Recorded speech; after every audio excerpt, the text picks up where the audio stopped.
Assalamu alaikum wa rahmatullahi wa barakatuh. How are you, everyone? الله وبركاته.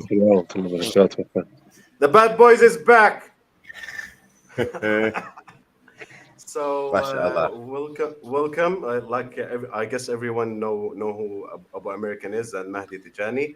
We got two new members here. We will start by introducing themselves for our audience.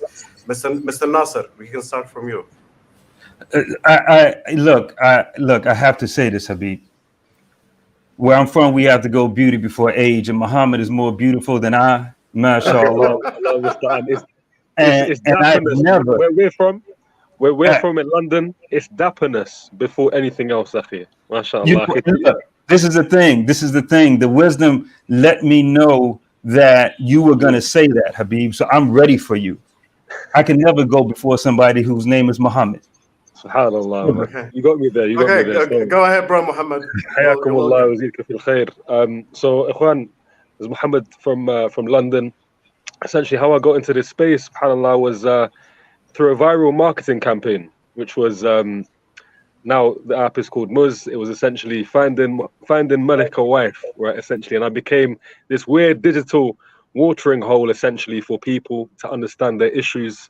And a lot of, the topic we're discussing today as well, it's come my way. A lot of brothers, subhanAllah, who've lost hope in marriage altogether because of various ideologies, isms and schisms that are nothing to do with our deen, which is affecting and polluting the mindsets of brothers and sisters alike. So, subhanAllah, I got myself into this space, being just out there, I guess. And initially started off with a live that we did. A shout out to Sister Naima Robert, where I met a beautiful brother, Nasser Al-Amin, and a few others, alhamdulillah. And before that, Brother Mahdi and Abu American, mashallah, they've been, inspiring me to understand and learn more in this space. So I'm really learning with you, brothers, inshallah. I'm not somebody, mashallah, I look up to you, brothers, particular, mashallah, you brothers over here, and somebody, Mahdi's been a real mentor for me as well. May Allah subhanahu wa ta'ala increase. And obviously, Brother Nasser and Brother Craig as well. May Allah subhanahu wa ta'ala increase you in khair, wallahi. Barakallah feek, akhi. Alhamdulillah. Alhamdulillah. So, Nasir Al-Amin, I am a cognitive behavioral coach. My background is in psychology and social work, and I help people understand their emotions, how to regulate their emotions. Ironically enough, my population is mainly Muslim women, right? UK, Canada, and the States. Oftentimes, the brothers that come and work with me are via their wife, or brothers that are looking to get married. So that's how I got into this space. So you're a CBT coach, Nasser, huh?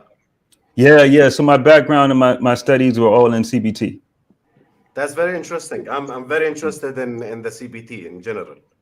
Yeah. And I think with this particular topic, and so I come from the core of CBT. The core of CBT is REBT, Rational Emotive Behavior Therapy. And the founder of that, the way that he kind of formulated his modality is kind of in line with what we're talking about, because he had this fear of approaching women. And so that's how he got over it, is by what he would call shame attacking techniques, where he would just go out, and he had a thing. One summer in New York, in Brooklyn, he was just going to talk to 100 women. And no matter what his thinking was, he was just going to do it. And so that helped him get over the anxiety he had and the hurt that he had in relation to rejection from women. So it's interesting that, we're having this conversation right now, because I think CBT is one element that I think the brothers are missing. Okay, that's very interesting, because I prefer to like my profession as a life coach is behavioral adjustment. And I do use CBT like from time to time. Like it's very efficient. It's very efficient method to deal with people behavior in general. So okay, so welcome everybody again. Yusuf, ya akhi, long time, Yusuf. Assalamu alaikum ya akhwan. Wa alaikum assalam, Yusuf. You're most welcome, guys. Okay, the comments, guys, gonna be in English. ما تكتبوا تعليقات عربي. English. Okay, so leave it at English, and I will start. I prepared some some gems, some knowledge, like some real things here. I got around eight studies in the description, guys, and I will give an introduction and my arguments against the black pillars in general, or the black pill ideology, like way of thinking, and we will go from there. Okay. I hear some echo, guys. If you can mute, yes. Thank you very much. Thank you very much. Okay, so for who does not know what black pill is, it is a way of thought. You can say it is an ideology. It is not an accurate like description to call it an ideology, but it have a lot of in common with the definition of ideology. So black pill, as everybody know, or like who knows about black pill knows, it is a biological determinism. Biological determinism, like fatalism, genetic lottery. You will hear a lot about this guy, like in the black pill sphere, let's say, like for the better for the lack of better terms. In the black pill sphere, you will hear a lot about the Chad, Giga Chad, like he's blessed from genetic point of view. He have a biological advantage.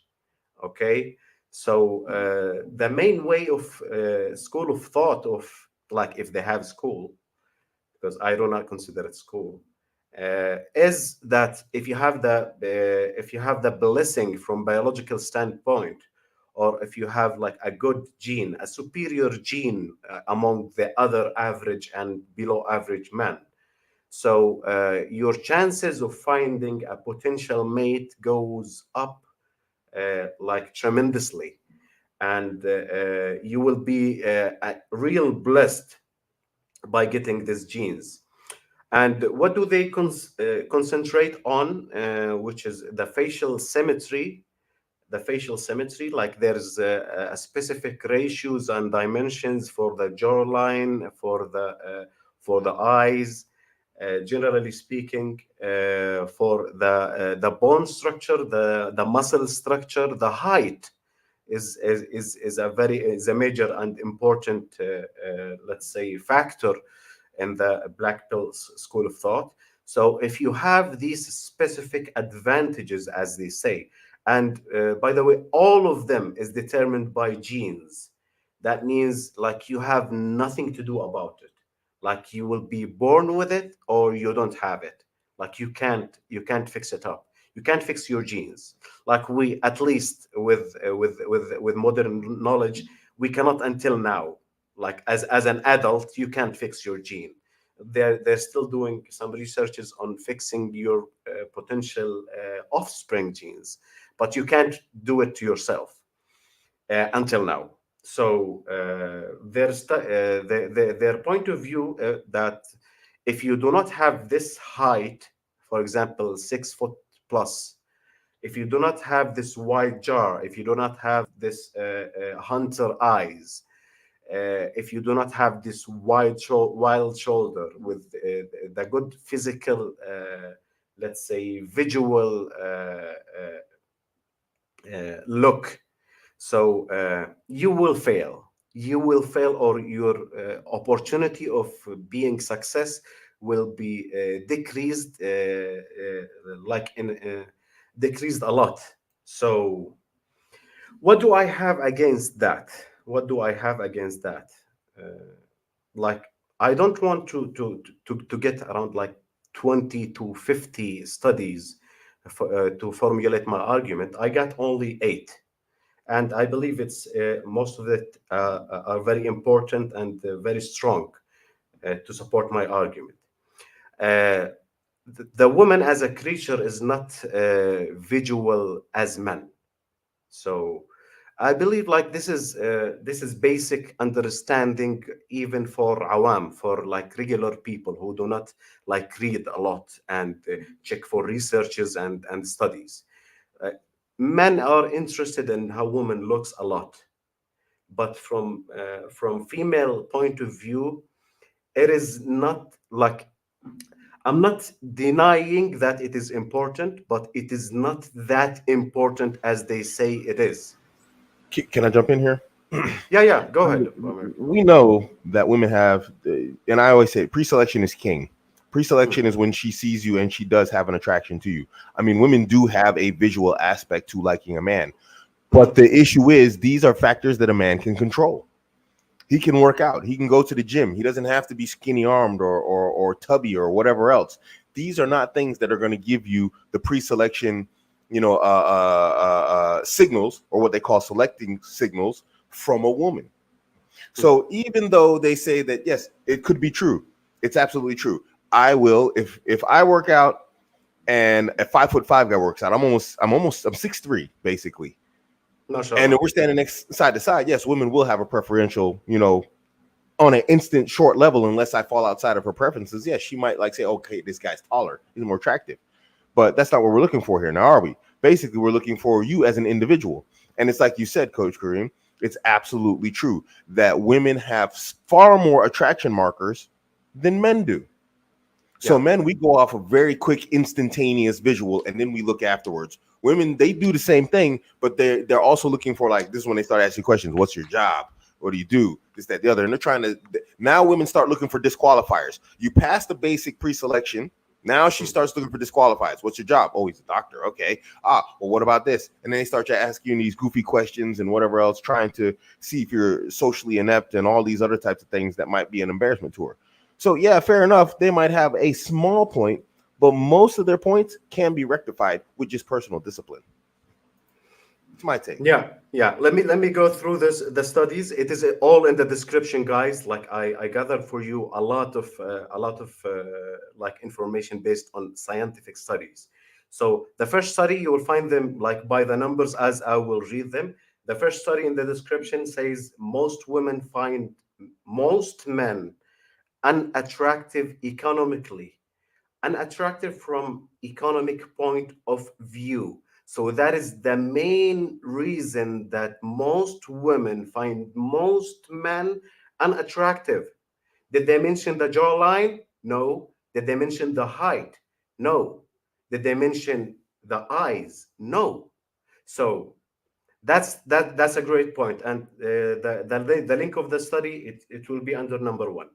The second one says that woman views male feminist as less masculine than other men. Again, and that study will piss a lot of male feminists. That study from a Norwegian university in Oslo. It is in common between two universities, two psychological professors. In Oslo University and in another university in Norway. So it says woman views male feminist as less masculine than other men. Who's the male feminist? He's the simp who support women whatever they want them to support him, whatever they want him to support them. So who wear the vagina hats, the pink flags, the rainbow flags, walk with them, just shouting whatever they want, support abortion, blah, blah, blah, bullshit, blah, all of this garbage bullshit. He supports them in that. They view this man as less masculine, and they view the other man, like me, like our brothers. We don't believe in equality bullshit. We don't support this rights because we have moral background. We have moral standards. So we do not follow the mainstream, the liberal leftist mainstream narrative. They view us as more masculine than the male feminist. Did they mention if the male feminist is Chad or not? No, they didn't mention that. Doesn't matter. He's less masculine in their eyes in general. If he's tall or short, doesn't matter. He's unattractive. So this is the second study. The third one, promoted women are more likely to divorce their husband. Why? It is a major factor of it's a major factor is the woman income and the man income. On average, women are attracted to men who earn 58% or more than them. So what will happen if they both married, they're both working, and they love each other? If the woman got promotion, she gained like extra 10 to 20,000 per year. What, like the probability of her getting divorced rocketing up to the sky. Why? Because he's unattractive from economical point of view. She's the more stronger one in this relationship. Does it mention if he's Chad or not? No. Does it mention like the jawline? No, it does not. So this is the major point, as we know, money, game, frame, money, muscle, game, frame, money, muscle, game, frame. All is around that. Okay. So this is the third one about the promotion and the increase of female income and the stability of marriage. The fourth one, the fourth study, it says the 8 reasons 90% of women are attracted to men who is taken. 90% of women is attracted to men who already got a partner. He's already married. So here we are talking about one woman. Like imagine Abu American who married three. Like it's gonna be 99%. It's not gonna Shout be out to 90%. cowife.com. So why is that? Because we know from studying the intersexual dynamic that men with social proof is more attractive for women. So women do not like to take risk. Men with women, and the woman is happy with them and she's staying with him, that's a good indicator that he's a good man treating women. He's more safe option than a single man who never been with a woman for long-term relation. That's how they think about it. That's a social proof. Women love this man and they stay with this man. It means he have a lot of good traits as a partner. So this is the fourth one. The fifth one, it is a study on the effect of manipulated prestige, specifically the car ownership on both sex attractiveness rating. And here in this study, it is number 5 in the description. Here in this study, they gather a group of men and a group of women, and they show them pictures of the other sex. Like the man, they showed them women and attractive women, and for the women, they showed them attractive men, like with luxury car and without luxury car. So the same, like the same level of physical attractiveness. The only one thing is different is a luxury car or with no car to measure the effect of a luxury car on the attractiveness of male and female. And they found out that a luxury car is a major factor on male attractiveness. It is a major factor. So it is like it can be a break dealer for a lot of women. Like if a man do not have a car or have like a very cheap looking car. So for the woman, like and that's stunning. That's stunning. For the woman, it is like the effect is zero. Like if a woman have a car, do not have a car, she ride train, she got a train, she got a bicycle, or she got a Lamborghini, it is the same. We do not care, we do not care about the status of a woman. The Can I just sixth, say, none of us has seen a woman go by and be like, look at that PhD on her, or look at that, and look at that sports back, look at that yeah, hatchback. You know yeah, what I'm saying? yeah. And Oprah can have like 5 Rolls Royce. Will I marry Oprah? Hell no. No, I don't care if she have 500 million. I do not care. I need young, fertile, beautiful with the high moral background, high moral standard. So I do not care about how much money she had. The sixth one, it did the same type of study, but on the apartment that the other six have. Which, if you have a good house, or if you have like very cheap like a studio, in the background of their pictures, and they found out the same. It is a major factor in male attractiveness. If he got his picture and behind him is like a great lobby of his house, or like a big mansion or something. For the woman, the effect is zero. Men do not care. Men do not care a lot. I just It want to means, add to that, Coach Karim, if you don't mind, on that yeah, yeah, point yeah. Go about ahead. pictures, because that's a really good point. Like, I've had a few brothers send me their marriage CVs. I was speaking to Muhammad about this the other day, and some of them attach their photos. Wallahi, yani, bro, like, I can barely stand to look at this. Why are you sending me a photo with the camera is right underneath your chin here, like this? Yeah, I can see all three of your chins. Okay, and there's some dusty background, bro. It's like you're at the rubbish tip or something. Like, just not thinking. Yeah, it's that background is important, man. It has a halo effect for better and for worse. And it's just have a look at your surroundings a little bit before you send me these photos, please, brothers. That's a great point. That's a great point. Okay, so the seventh study, number 7, it says wife job status and marriage stability. They studied the effect of wife job status and the marriage stability, regardless of how the man looks.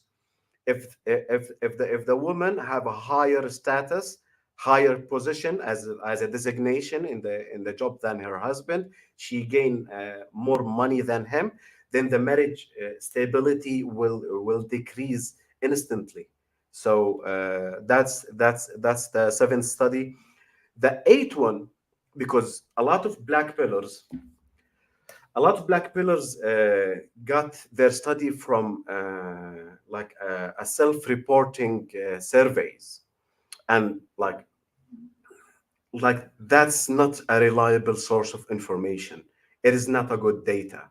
Because why? The 8th study, and I have like several studies confirming the same thing.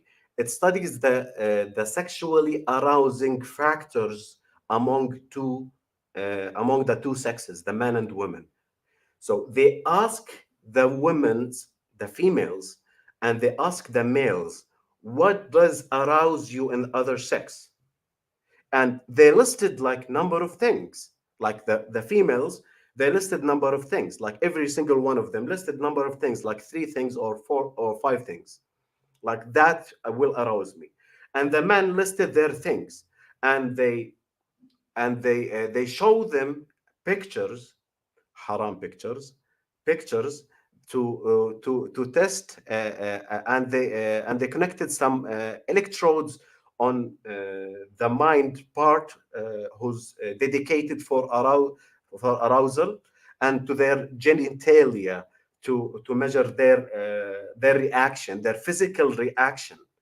So The what blood flow. man yeah Blood yeah flow, yeah. yeah the men's, they got aroused by the same thing that they says they're aroused to. It means, for example, like some man says like I like big breast, big boobs. They show him big boobs, he got aroused. It is the same.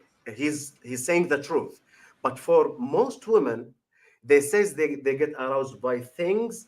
When they test them, when they show them these things, they're not aroused by, they're aroused by other things. Can I comment on this? This is actually, it's a Yeah. BBC documentary. It's called Secrets of the Sexes, and it's actually quite good. They don't show you what they show them, but this study that they did, basically what they did was they questioned men and women about their attractiveness, and men were turned on by heterosexual intercourse and female on female action, and women were generally turned on by everything they looked at, including bestiality. That is in that research. And this goes back to something I was just saying, where I don't want to, drag the conversation off, but it is pertinent to this conversation for these, doom and gloom type of guys, is that, and basically men are more randy and women are more open. Just so, guys. Yeah. Because women generally speaking, like they will not tell you something that is not politically correct. They will not tell you, for example, I like to get whipped. No, they will not tell you, I like to be dominated. I'm aroused by that. They will be shy. That's why most of women is politically correct. They care a lot about what people think of their reaction. We as a man, we are more rude. We are not that polite as females. Like There's I another element say, to it as well. There's another element to it, and Rolo actually talks about it in his book, The yeah, Rational Male, go which I ahead. only finally just got. I'm I done, only by the just way, guys. Go ahead. Yeah, I only just managed to read The Rational Male literally now. It's been on my reading list for a long time. And he mentioned something very interesting in there. You might have heard him say in the past, observing the process changes the process.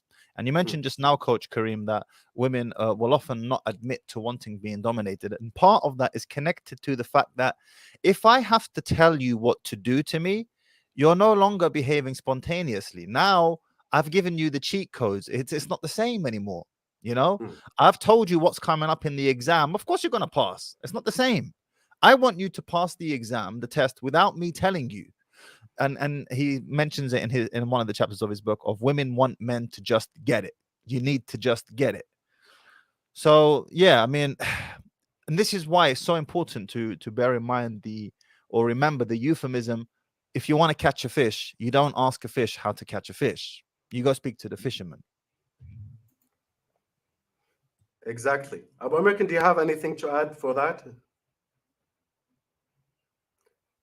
Yeah, in general, I mean, I got stuff to add. I mean, with this black pillars, I mean, when we talk about black pillars, they're talking about obviously the biology of it all, you know. But I actually have a more comprehensive definition of black pill. It's anybody who's just basically giving up because he just finds everything too hard in regards to women, the intersexual dynamics, and how it's changed. And really, I find it problematic that a lot of these guys are out here complaining about the changes because they haven't experienced the changes. It's like a girl that's 18 asking where all the good men at. It's like, you, what men? Who, your dad? What are you talking about? You know, so the guys are the same way. What are you talking about? Women have changed. You weren't dating women that acted like your mother or marrying them. What are you talking about? These are the women you know. They're the women of your generation.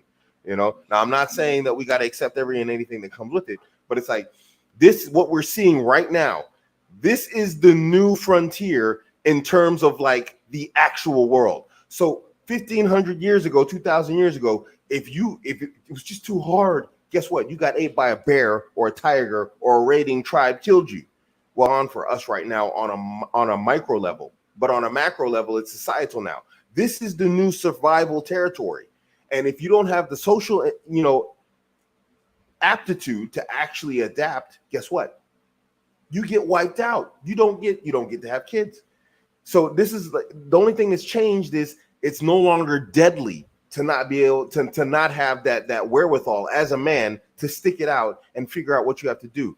It's gone from the physical to the mental and the social. And it is a direct reflection of your ability to process and think about situations, solutions, and whatever else. Women are actually the easiest part of the puzzle. But guys, why are they making it difficult? Going back to what I said initially, they're making it difficult because they have this idea and concept in their head that no longer exists. I'm sorry, your mom's not out there. You can't marry her. Yeah, I mean, this is it's a multifaceted issue. Firstly and foremostly, especially if you live in the West, but increasingly now there's more economically developed countries that are developing. And the irony of development and comfort is that good times create weak men, right? Bottom line, everyone knows that.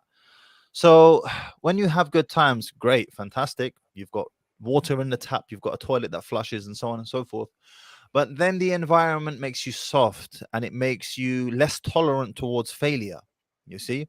Now, if we couple that with the fact that this same comfort that we live in is also afforded to women, and this is where I will grant the black pillars some oxygen, if you like, in that women can afford to be, a bit more choosy today, because previously a woman's life depended upon her marrying as quickly as possible. Hence why women would get married at a very young age. If a father had 5 or 6 daughters, he literally had 5 or 6 liabilities. I need to get my daughters married off quickly. You see? And girls just they could not afford to be as picky back then, because my life depends on this. I need to get married now. Okay, so I will grant the black pillars some oxygen and say, okay, fine, it's harder. But guess what? You've got water in the tap, you've got a toilet that flushes. Pick your hard. You can't have it all, you know. And like Abu American says, it does reach a point where it's like, okay, this is the situation. What are you gonna do about it? Because بصراحة يعني, you don't have a choice. Wallahi. I can grant you oxygen and acknowledge points that you have made and so on and so forth. Now what? What's next? What's next? Because يعني, what? Okay, stay single forever. I don't know what. What do you want to do? Sit here and moan all day long? Yeah, it is more nihilistic because you cannot. There's certain things that you can't change. Like for example, your bone structure of your face. I do not choose that. I do not change that. Like except if you are willing to pay hundreds of thousands of dollars for like plastic surgeries, like self-centered hoes who do that. Like I'm not that guy. No. So I'm not. So I can't change my bone structure. I can't change my height. I'm slightly above average. Like if I'm like 6'3", like about American, that would be better. Yeah. Can I change that? No. What do? I will cry every single day. Look at the mirror and cry every single day because I can't be 6'3". No, You know, no, of course not. and one of the things that makes me, and I don't want to dominate the conversation, guys. Excuse me if I'm over, over interacting here. But let me just say, on this panel, we have a brother that's absolute proof of what I was just talking about, what Matthew was just talking about. What are we going to do? This brother came out with a whole campaign. He was on billboards. It's genius. You can't tell me this brother's inbox isn't flooded with like just bents like, yo, what's up? Use your head. This brother, I never thought of that. And I'm Abu American sitting here on the panel with 4 Ys. I was like, that's genius. I was like, that is genius. Did it work, bro? Do you get proposals? You got to tell me. Did it work? Just for the record, it was a marketing campaign for the company itself, Okay. but 100% tactics. You have to have tactics. This itself was an experiment. You can say it was an experiment. It was something that was set up by the company, but 100% being creative with it. One thing that I think we're missing out, but potentially when I was doing my research, I'm a startup guy, right? Somebody who's been in research. Brother Mehdi as well, mashallah, he's been in marketing. He's understands the idea of customer development, these type of things. When I did my research when Kareem, you shared that on the Telegram group, we're seeing patterns emerge of thinking, which are, first of all, number one is if I'm in the looks bracket, the sub 5 they call it in the black pill space, there's no hope for me unless I work on that, and they call it looks maxing. And if you look at it technically, Akhi Kareem, you can chisel your jawline a bit more by doing jaw exercises and working out things like that. You can. So to the point that Akhi Craig mentioned, Abu American, is that you can work on all these things. But my question to the brothers, without going into all the detail, which I went in a bit kind of nerdy, is have you, oh brother, who's lost hope, have you gone out there? Have you gone to the field? Have you tried something? Have you, or are you complaining? Because Allah subhanahu wa ta'ala says, لا تقنطوا من رحمة الله. Do not lose hope. And لا ييأسوا من روح الله. Don't ever lose hope in Allah subhanahu wa ta'ala. This is an attribute of the disbelievers or those who have gone astray. So are you losing hope in Allah subhanahu wa ta'ala? Right? This is the real question here. And what are you doing? Are you being creative about it? Maybe you're not, mashallah, brother Mehdi or brother Craig, in terms of your height, but there's so much more about you as an individual. And to add to that as well, Akhi Muhammad, because I already know what they're going to say. There's this one dude who I'm not going to say his name because I don't want him getting any more clout and the brother searching him up afterwards. But if you're in that space, you know who I'm talking about. He's a very big content creator in the black pill space. And his response to your comment will be, there's no point in going out there just to experience failure, because you will only, number one, you'll poison the well, is what he'll tell you, which is where women will start passing on information. Oh, no, I rejected him. Oh, I rejected him. And then, they all, like I say, social contagion. And then number two is that he said, you're already experiencing low self-esteem. You'll make your self-esteem worse. This same dude, because I've watched a few of his videos, I wanted to understand him. This same dude, right? Oh, I we know, lost I know connection. the exact thing Mahdi was talking about. Inshallah, he comes back. But this idea of poisoning the well so it really goes to this individual Mahdi is talking about. I know him very well. This individual, I've seen his Yeah, I know videos him. today, and the I know him. individual Yeah. says that if you were to go, so it's you know straight away this person had a childhood devoid of social interaction. You know, this person is a certain, Yeah. very introverted individual that has a very analytical, scientific look on how life is, which will be debunked as soon as you go out there. That's the point. As soon as you go out there, as soon as you experience things, and Brother Abu American always reality checks people on this in the group. Stop going into hypotheticals. You can go down this rabbit hole, which will leave you in purely in that rabbit hole. You have to go out there and experience it, and you realize this idea of poisoning the well. Subhanallah. Okay, sorry, Akhi Mahdi. Tafaddal, inshallah. My You were mentioning. browser closed off. I don't know why. So this same individual, he also says, I don't work out, I don't train, I haven't achieved anything at all because he's too young. Look, and this is why I have to give huge credit to my father, wallahi, and we have to give credit where it is due. And I like to praise my father whilst he's alive as well, because too many of us, we praise people once they die. That's too easy. I want them to know whilst they're alive. My father was very hard on me when I was young, very, very hard. And even though I think he was a bit too hard sometimes, I prefer that to not being hard at all. And that military regime he had me in, particularly when it came to sport, getting me up at 4:30 in the morning so that I can go and swim at 5 a.m. in a freezing cold pool until 7 o'clock. Then I go college, then I go back again in the evening, and I'm swimming from 7 till 9, rinse and repeat over and over. It's grueling, as well as other sports that I was involved in. You develop a certain mindset, and that mindset is, whether I like it or not, I'm going to do it again and again and again and again and again and again and again and again and again and again and again and again. You become numb to how you're feeling. That pool was freezing. I can't tell you.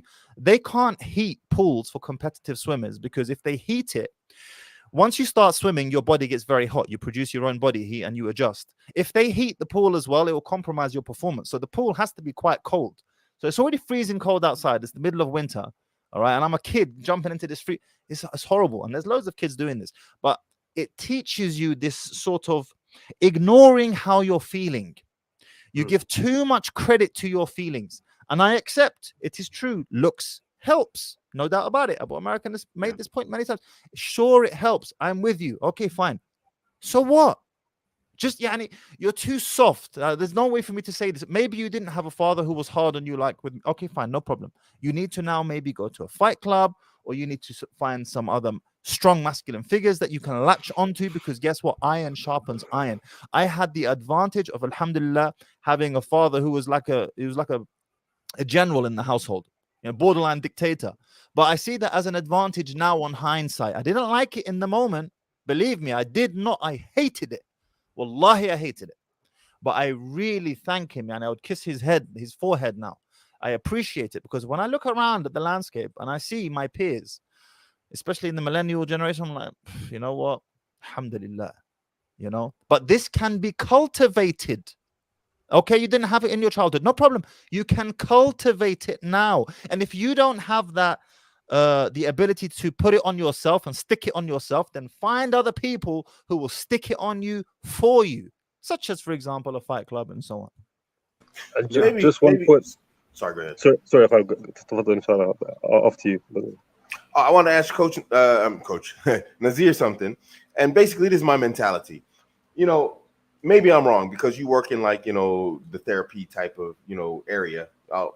If correct me if I'm wrong. My mentality is this, and it's the same as what our brother Matthew was talking about. I am a man who believes in chasing the pain. You will not grow without discomfort as a man. I don't think women should be out chasing pain. And I made a video about this. I say men are muscle, women are skin. That it takes adversity for muscle to grow, and you want to protect your skin from harm because it leaves scars. And these are the women who get emotional scarred, and it lasts forever. My son, does everybody know who David Goggins is? My son is a ranger. David Goggins failed. When my son was like 2.5 years old, I took him on like a death march. And it was really, I actually should have done it, but I took that boy on a death march. He like walked the whole way. I didn't even think that, like, maybe for a minute, this kid had just started walking, like not even a full year. And they are amazing. Both of my sons, Special Forces soldiers now, twins. Why? Because we chased the pain, and we did that the whole life. Just like Coach here. So I keep calling everybody Coach. Mahdi does. I see him, he's working out, whatever else. When you're working out, what do we do as workout people? We chase the pain, right? It's not hurting anymore. More weight. I don't feel the soreness anymore. More weight. Your life is not different, because we're not emotional creatures as women. Now, my question to you, Nazir, is would you actually recommend this, or are we out here traumatizing men? Because it worked for us. We come from, I don't know. I come from a generation, softness was not allowed. And all my guys are doing fine from my generation, so we're not out like self-deleting. What do you think? So no, I think you're spot on, and so I'll answer that through what Muhammad said. Muhammad, when you mentioned about not losing hope, right? And so, giving the brothers the benefit of the doubt that they're not losing the hope in Allah, I think what they are losing hope in is their rigidity, their lack of flexibility, i.e. their demand that they've placed on themselves, life, and this in the situation. So what I mean, and this comes to Abu American, the point that you're making, look, any of us who have played in any type of sport, especially any combat sport, you have to be flexible. You're not going to make gains. You're not going to make any progress or attain any goal if you're not flexible. Look, you guys have all heard it. Mike Tyson says, everybody got a plan until you get punched in the face, right? And once you get punched in the face, your plan, you need to shift to whatever plan B, C, D, E, or F was. That's being flexible. So what I notice when I look at this from the lens of more of a counseling therapeutic lens is the problem here with them is demands, a demand that they're placing on the situation that what they want to happen must happen in their time frame, in the way that they want it to happen, right? And how they want it to happen, right? So I must find her and it must happen right now. And my self-development must show results in this time frame with these results, i.e. this particular sister with this particular frame or this particular whatever it is. And it must happen under these means. It must be online, or it must be organic. It must be organic through the university or through work. It can't be through the auntie or my mother or my auntie from back home. These are all demands. And what RABT or CBT would say is demands are the core things that upset us in life. The rigid demands that we place on ourselves, others, and life conditions. And in the context, I think, of Muslims, the demands we place on our Lord, on Allah, right? That she must appear right now, right? I must have the jawline. I must have the look. And if I don't, I can't stand it. It's unbearable. And I must be unworthy, unlovable, right? And I'm not going to ever obtain what I want. And so just to be very quick, like if you're in the gym and you're working out, look, there's evidence to disprove that you can't gain muscle. No matter how fast your metabolism is, there's evidence that even if you have a fast metabolism, you can get gains. So same way as if you're 5'3", hold on, I must pause. And I'll come back to that. And Muhammad, you're the youngest here, so you have to remember where I'm at to remind me.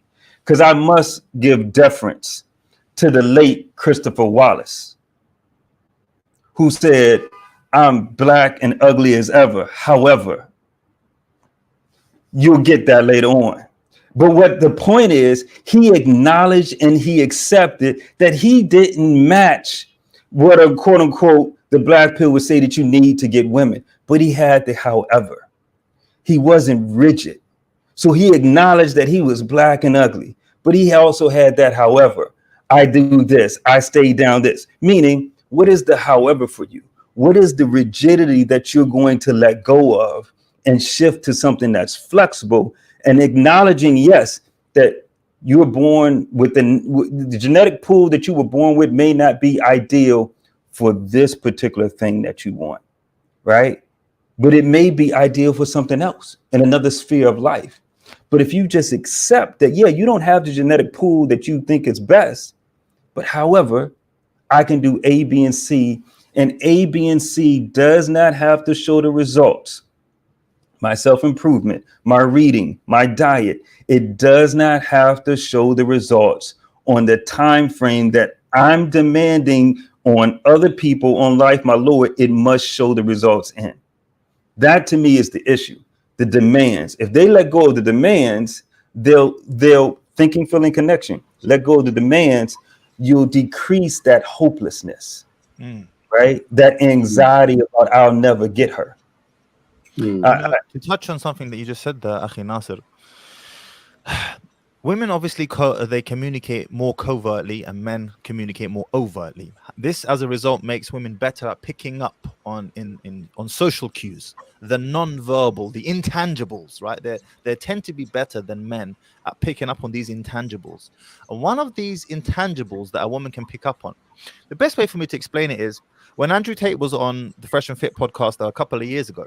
One of the super chat questions was, hey, Andrew, to the effect of, you have this look in your eye. There's a look in your eye, okay? I can't describe it, but there's a look in your eye. How do I get that look in my eye?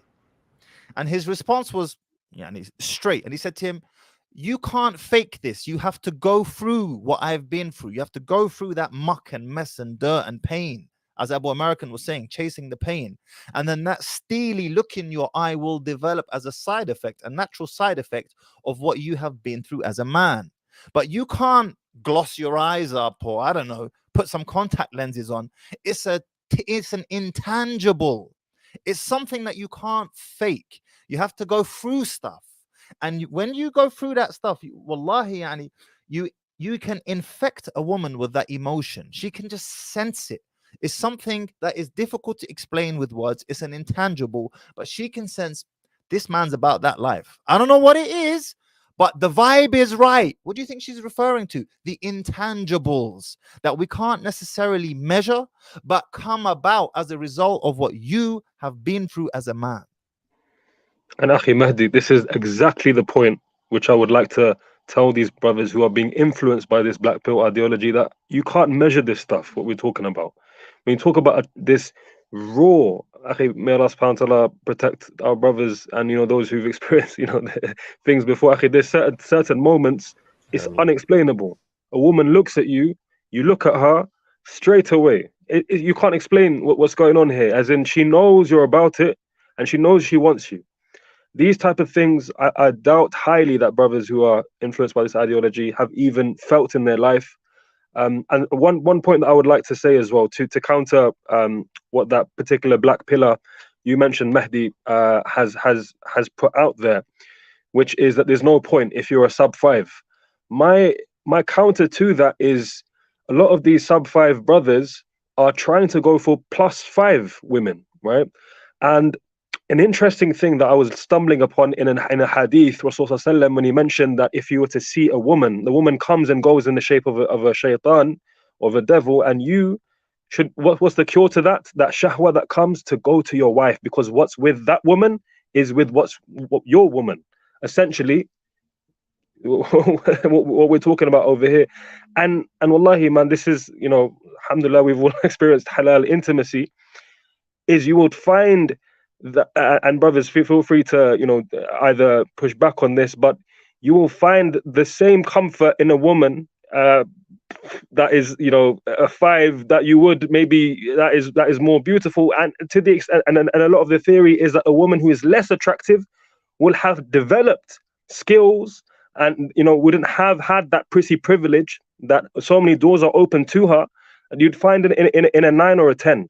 So brothers, another thing that I find with people who have lost hope is that they're shooting well above, punching well above their weight as well. So that's another one of the other points I wanted to mention as well.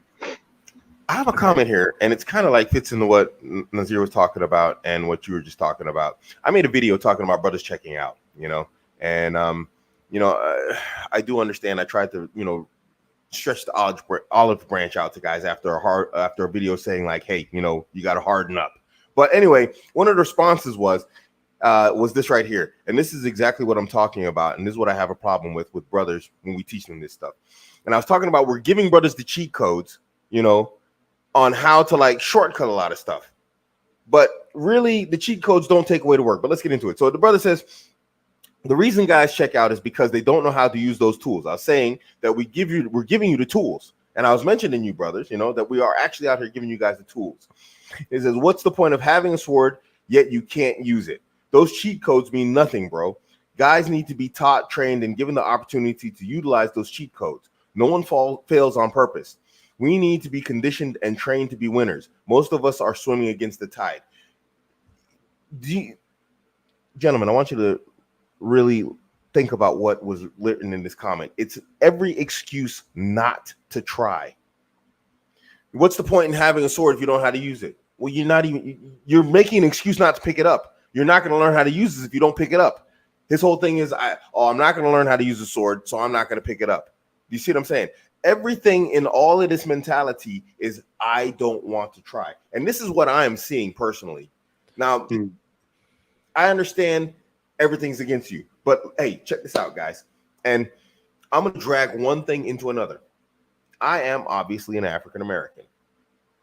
I am in Germany. This is a very, very white country. I am in senior management in a very big company. Where German is not my native language. I self-taught myself German. I'm working at a company where if you use German, it has to be at a very high level. Guess what? I don't speak German at a very, very high level. I speak it well, fluently, whatever else. Why did I make it? Why? Because I didn't give up. And when I came onto the job, guess what? I had what do you call it? I can't remember what it's called. There's a specific term for it. I had the feeling I was going to fail. And I got into the job, and my boss for the first month was talking to me like, he wasn't rude, but he was like, okay, did we make a mistake here? So within my 6-month period, though, I managed to get promoted to an even higher position. You know why? Because I didn't quit. Because I was like, okay, wow, I really need to up my game. When are you going to actually pick up the tools yourself? There's guys, they're self-made carpenters. There's guys, they're self-made. You go to the gym, they're self-made gym bros that are like just massive, huge dudes, and they can break down carbs, diets, workouts, whatever else. Nobody taught them. There has to be a point when thank you, imposter syndrome. There's a point when you have to actually just cowboy up and grab your hat and then you just actually go out and do the work yourself. Nobody can hold your hand through this. This is life. It's what you mentioned earlier about American, the avoidance of pain. Not even just chasing the pain, like not wanting to embrace it at all. And maybe that has something to do with schooling. And obviously I'm a millennial, right? So I went through the same schools.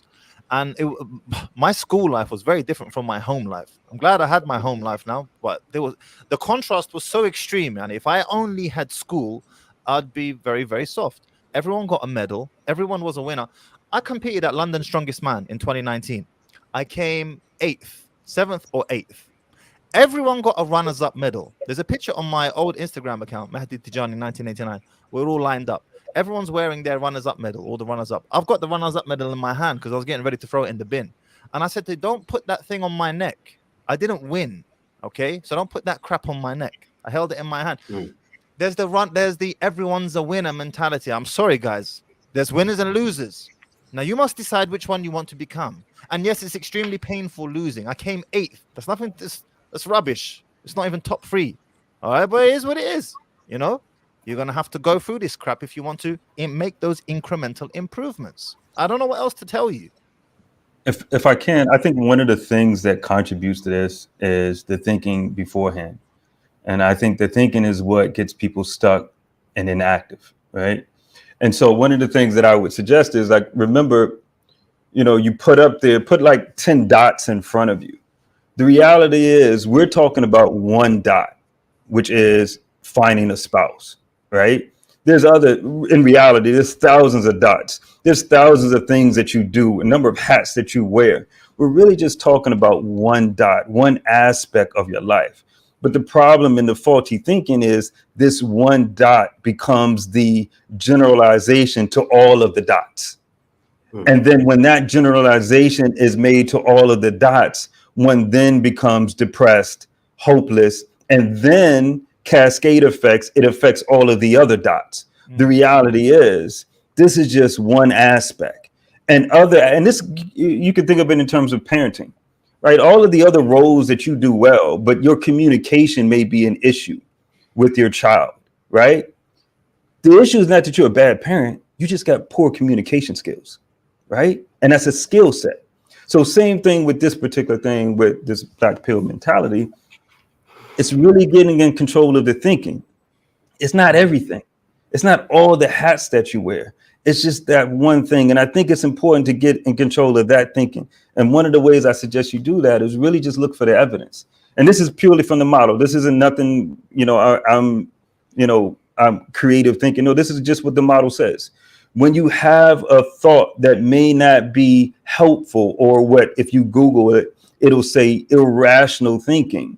If you have irrational thinking, just challenge it with evidence. So my question to you would be, is there anyone who's 5'4" with a terrible jawline that was able to get the woman that he wanted? And if the evidence is there, then that means you now have an evidence that you can actually do this. Now you have to do what is the elegant solution, is to figure out, how do I go about it? Well, I'm going to play devil's advocate with you now. Please, I already know what I already know what the pushback will be. The pushback will be, well, that's an apex fallacy.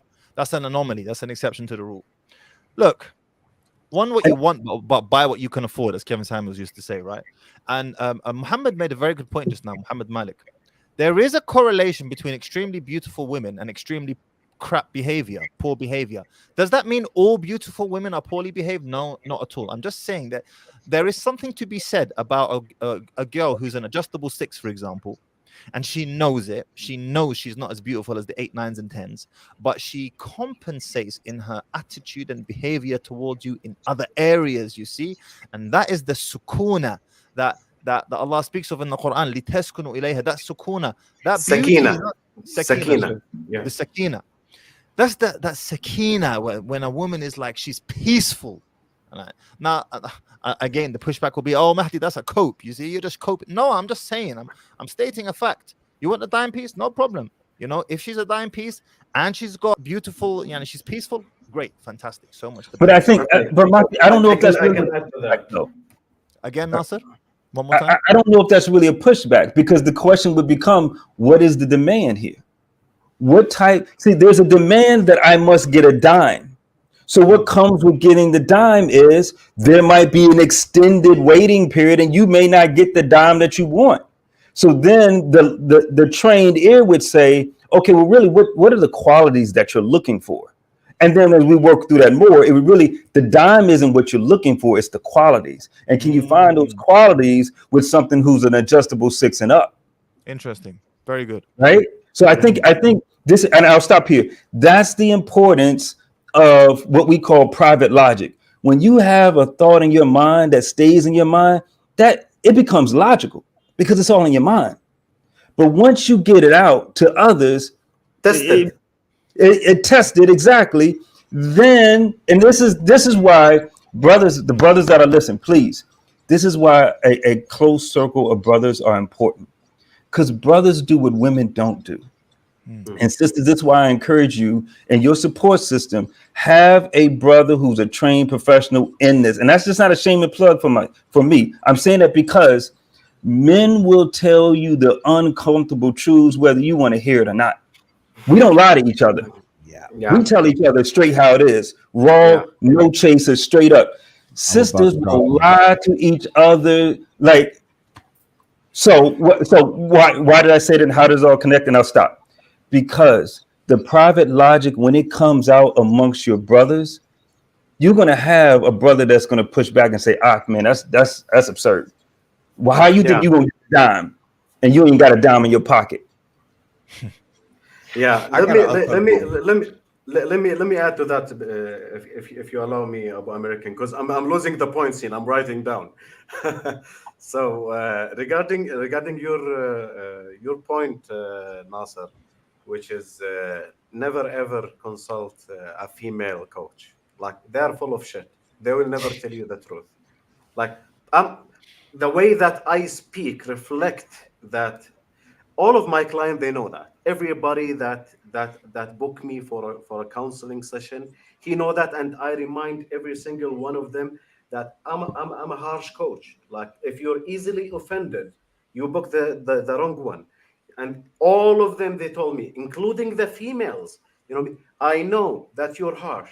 Like, that's why I booked you, to tell me the truth. You do not care about people feeling. Like, I believe, Nasser, you will get that, like, you will get that on the Big Five model. My neuroticism, my personal, like, trait as neuroticism is 2%, and my agreeableness is 0. The sub trait of it, which is the politeness, is 0%. So I do not really give a slightly fuck about what people think. I will tell you what I believe is the truth. So, and I'm not polite about it. So women cannot afford to do that. Women is social creature. Like, their politeness, on average, among the whole women in the world, is around 65%. And that, like, they're designed for that, to be a good moms, because, like, less agreeable people, less polite people, and low neuroticism people is not designed to take care of children. That's why they are better natural caregiver. So if you want the truth, if you want someone to rub your nose in the truth, you do not go to female. She will tell you, like, the politically correct things. She will care about your feeling more than your future. So do not. Getting back to Muhammad's point, which is, the intimacy. If you got it with your wife and she's 5, is better than, like, other woman when she's 10. Like, there is a psychological point of view here, and I will give a very amazing example, which is, everybody know Amber Heard. From scientific metric point of view, she got a perfect face. And I know that before most of the black pillars now, like, exist. I know that since 15-20 years. I know that the metrics, and the golden ratio, the Fibonacci sequence, and the dimensions between the nose and the mouth, everything, the eyes, the eyebrows. Like, from scientific point of view, Amber Heard is 10. She's a perfect 10. But nowadays, almost every single man, because there's some sims, Okay, almost Craig's like, no, that's not my type. almost every single man on earth hate her. They do not have respect. They do not have, they do not feel attracted to her. They hate her. She was saying, I was crossing 6 blocks in, like, going to the trial, people saying, burn the witch, burn the witch. Everybody is hating her. Why? She's attractive. Like, from a visual point of view, she's very attractive. Everybody hates her. Why? Because even men, while they are, like, a visual creature, like, they appreciate the visual attractiveness more than double to triple than female. Like, and they measure that by the brain activity, when they show both of them, like, in one study. Like, double the space of this specific, let's say, center in the brain. It's have the double space activated when they saw some visual sexual attractive, like, photos. So men is, like, more than double than women on a visual stimulation. And Amber Heard is a 10. Why men do not like her, and they are not attracted to her? Because of her behavior. So look is not 100% of things, even in men's eyes. even in men's eyes. Like I'm good with 6 or 7 who's feminine and submissive, and she have high moral standard. But I'm not good with a 9 like Beyonce. No, like from to wife her up. I'm not. And this is the Yeah, go uncomfortable ahead. truth that I want to drop. A lot of these brothers are upset because they can't get the woman of their dreams, the woman that they want. This is real. Everybody wants, like you said, they want that dime piece, they want that 9, they want that 10.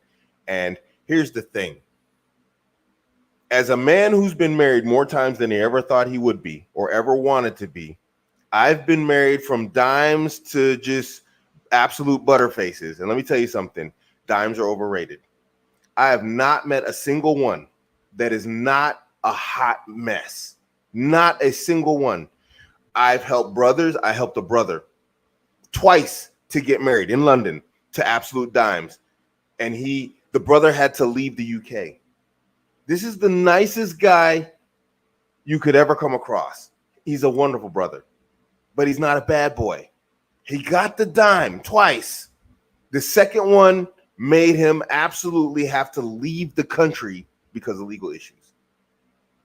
Guys, these women are overrated. And I know that's an easy thing to say. Everybody, but Abu American, you had no dime. Okay, go ruin your life, bro. I'm telling you, pretty women are good at teaching you ugly lessons. Oof. They will teach you the ugliest lessons. Alhamdulillah, I got the game down. I got the muscle down. My money's okay.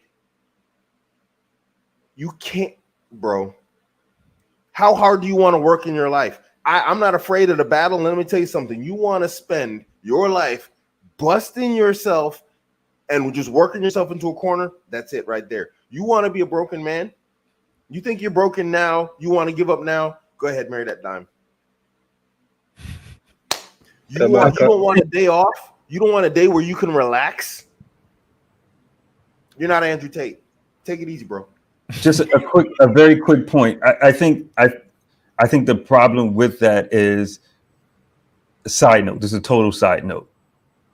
Okay. Is that the dimes got pretty privilege, right? And they go through life and not having to have to go through oftentimes those hard adversities. They don't get their hand slapped. And again, for the feminists lurking and watching, I don't mean literally, but I mean through life. The adversity doesn't have to affect them. Oftentimes, those that are pretty, so they have that pretty privilege. And thus, they never have the humility to do the work. Sahih. That's the key. So any dime that is lurking on this page, because I know that you are and you're watching right now, my suggestion to you as your brother would be, have the humility to say that there are things I need to adjust. Adjustments need to be made. And then you can be a dime piece in more ways than just attraction. Can I just mention one thing that I've observed? Juan, forgive me. Sorry, Mohammed, but Sure. forgive me. I have to make a move. I didn't want to interrupt. But Jazakallah khair, and thank you for having me on, Coach Karim. It's been a pleasure, gentlemen. Jazakallah khair. You're most welcome, bro. You're most Assalamu welcome. alaikum. Take care. But Ikhwani, one thing, as As-Sadiq al-Masduqin, the most truthful person, said, what is with her is with her as well. But there's one thing I've noted. The woman, despite her being a dime or whatnot, if she has that relationship with her father, to the extent that she's given almost, autonomy to the father to say, Dad, you bring to me a husband. This is a way, this is a way in for the brothers who may not be up to par in terms of looks, maybe not be up to par in a few things, to shoot your shot via a wali, and see the and ascertain if this sister is really, has given the rights to the wali. And I think this is a hack a lot of people are not talking about. If you really want that want that dime piece and you're dying for it, you're asking for it, you're begging for it, then inshallah this is a way to go through the wali. And these sisters tend to be easier on that front. But that's one observation. And that I'm living proof of that. I'm living proof. Like that's what I did. I saw my wife. I got her number. I went to the directory, got her extension, called up, and the first thing I said is, "I'm going to speak to your father." I ain't no time for chit chat. All I said is, "I want to speak to your father." And she was like, okay, I'll get back to you. And every meeting I had with her was with her father and family at their place. Mm. And so this is the thing. People may, now I'm going to say this. We had our nikah after 2 months. And people would say that is too soon. And then so we had the nikah after 2 months and then had the walima after another 2 months. So in total, 4 months. All of the meetings were with her parents at her house. And Habib, I can honestly say, man, 7 months, and it has been, mashallah, from the will of Allah, a beautiful thing. And so that the point is, I wasn't stuck on what if she says no. I just called up the phone. I want to speak to your father. Hello. That's the way it's got to be. And can I just go back on my previous point, guys? This is not to say that don't try. I'm not saying that you can't get a 10, you can't get a dime. I'm not saying you can't get it. I'm not saying there aren't good women out there that are dimes. But I'm just saying those women, they have a level of like they've had so much given to them in terms of attention and deference from men for so long that it's kind of hard for them not to be normal, or it's kind of hard for them to be normal. I'll give an example. I lived in Qatar for 7 years. At the time when I lived there, the average monthly income of a Qatari family was $72,000 a month. That was the average income. Let me ask you, if you had an average income of $72,000 a month, how normal do you think you would be? If you were to walk amongst normal people, do you think you probably wouldn't? I'm pretty sure you wouldn't. Their kids, they were monsters. But they didn't realize that because you're walking around in a whole different class of lifestyle that the average person can't relate to. These are pretty women in terms of attention that they get. They are the $72,000 a month people. It's hard to be normal when you have a life like that. And that's not bad in that sense. But again, we come back to about shooting in your pay grade. So a woman who has that mentality, well, when she comes across a guy who's actually making a couple of $1 million a month, do you really think that, like, you know, that they don't fit together? Obviously they do. They're in the same social / pay grade, because this guy is used to women throwing themselves at him to the same rate that this woman is used to men throwing themselves at her. You see, so they fit together. This isn't only about economics. This is about mentality. They have a unified mentality. He is in an extreme non-scarcity position as a man when it comes to women. She's in an extreme non-scarcity position when it comes to men. They fit together perfectly because they have that mentality that matches. You don't have this, and now you're mad. You're in different categories, and it's not just financial. Yes, the financials can affect it. It can come from that, but unless you're like a hyper attractive guy that's like dealing with that as daily attention from women, come on, guys. And that's not black girl. That's just facts of life. I believe about American, like as Brother Nasser said, which is they refuse to accept what we say because it makes them understand that the game is hard and you have to put the time and effort to improve yourself. Like getting back to what you said about the German language. Like most of people who know me, like they'll ask me that, like, have you how you speak a good English? Like, have you been to United States? I say no, never. United Kingdom? No, never. English speaking country? No, never. Oh, so you studied in English language? I say no, never. I studied in Arabic. Like, how do you speak Russian? I speak Russian too. You never been to Russia? I say, yeah, I learned it. So, but these things are not easy. It is not easy. And I understood it is not easy. But I put the effort and the time to improve myself to be able to speak 3 to 4 languages, like in non-speaking of these languages countries. So you have to work on yourself. What we say is like it give you like the rules at about American says. It give you the codes, the cheating codes. But cheating codes does not work like without effort. even if you insert the cheat codes in a game, you still have to play the game. Like it's not you're not gonna win like standing like and watching what will happen. Like you have to play the actual game. If I explain the chess rules for you as a new player, and you totally understand the chess rules, you understand where like how king move, like how everything move, like how the queen move, and you understand everything, you still have to play the game and to train to get better and better to master this game. So, but the easiest way is no, that's too hard. No, that's bullshit. No, I'm not playing. Can I at one point, on to what my brother Abu American was making, is coming back to the thinking.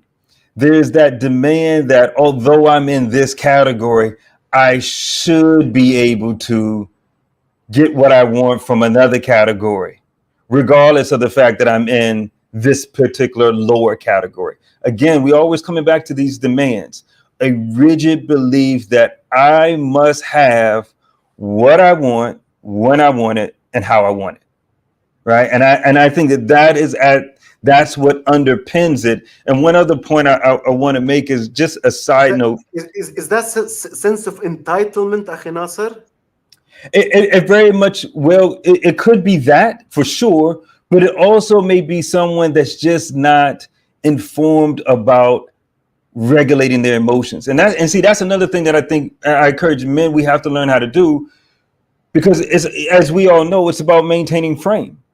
And a lot of frame is about emotion and being able to control and regulate your emotions. Now, that doesn't mean be meek, but you understand when you need to be irritated with someone, and you understand when you need to be angry at someone, right? And those are going to have two different thoughts that produce each other, right? There's a certain set of thoughts that's going to produce irritation, a certain set of thoughts that are going to produce anger. Now, you need to, as a man, know which one to channel, which one to fuel, right? Because your thinking fuels your actions. But the other point I wanted to make, because you're right, Coach, it could be that. But another part of it is they just may not be informed about their thinking. Because unfortunately, I don't, apologies, Coach, I'm not sure what country you're in, but I can tell you for the States, we don't teach emotional regulation in school. People learn about psychology and emotional regulation once they get in college, and or when they go through a tragedy or adversity in life, and then they have to seek external help. So we're not raising young men or young women to understand how to regulate their emotions or to think about their thinking. And that's a critical part. And so one last point that I just wanted to make is again, as a side note, brothers, make sure that a no or a rejection from a woman is not a reflection of your worth. It's just a reflection of your value in the market. That's it. Don't generalize this to be something that it's not. Your worth comes from your Lord. It doesn't come from, a sister or her father, right? Or the market. That's just value. That's skill sets. How much value is assigned to the skill sets that you have? And that's what I think everybody is saying is those skill sets you can increase. The things that you can increase, you just have to accept. Yeah, we got by the way. Sorry, Arab American. We got by the way two murder cases in the last few days. One in Egypt and one in Jordan, like for two young men, college student, who killed their colleagues, female colleagues, because they rejected them. They refused to get married to them. So they killed that. Like they're both guys. They killed the both girls. One in Jamiat Al Mansour University in Egypt, and one in Ulum Tatbiqiyya, the Applied Science University in Amman, in Jordan, in my country. So, I'm doing a behavioral breakdown on these cases as like the mass shooter of Texas. Like a lot of them have and you know that very well, Abu American, the one-itis mindset. Like Yeah. there is the soulmate, the one and only woman that I That's the will find. demand. Yeah, I will Itis is love, a demand. and I will spend my life with. And when he get attracted to this soulmate myth, and he approached her, 20 years old, like 19. You still get your allowance from your daddy? No, I'm good. He, like, everything in his world is crumbling, like everything is shattered in his world, so he can't afford it. He can't afford the PTSD, the trauma that he got. Why? Because he's thinking in the one-itis myth mentality, which is there is one perfect woman among these 7 billion on the planet. No, there is always someone better around the corner. And as Brother Nasser was saying, your worth come from your God. And even on your sexual market value level, if you are still young, your market value is zero. Like, you got out of the high school, out of the college, congratulations, your sexual market value is zero. Now you have to achieve something to level it up. So that's the reality. I'm telling you the truth. I'm not your mom. But I can, like, we say in Arabic, ألف بنت بتتمنى. There's 1,000 girl wish to be with my son. No, there is not. He is still 19 years old, idiot. No, there is not. There's no 1,000 girl. He have to work his ass off, like, among the next 5 to 10 years, to be something in the society. Then there is a 1,000 girl will wish to be with him. Go ahead, of American. Sorry. Yeah. Can you put up Ahmed Al Mahdi's comment, please? Because this is a very good example of, like, what I consider to be black pill thinking.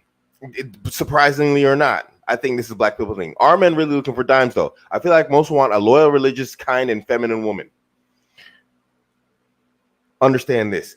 You're viewing women from the male perspective. You're doing exactly what women do. You are externally projecting the male worldview onto women. What is the male worldview? Men are made, women are born. So men are made, you're externally projecting this on women.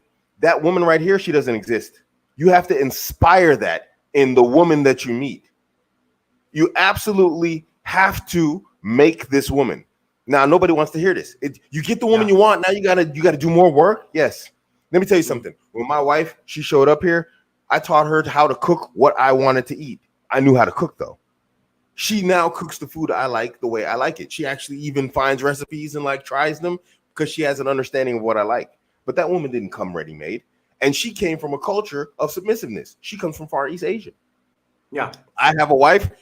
They don't like each other. When things were going bad, I said she needs time to adjust into being the woman that I need her to be. She's my oldest wife.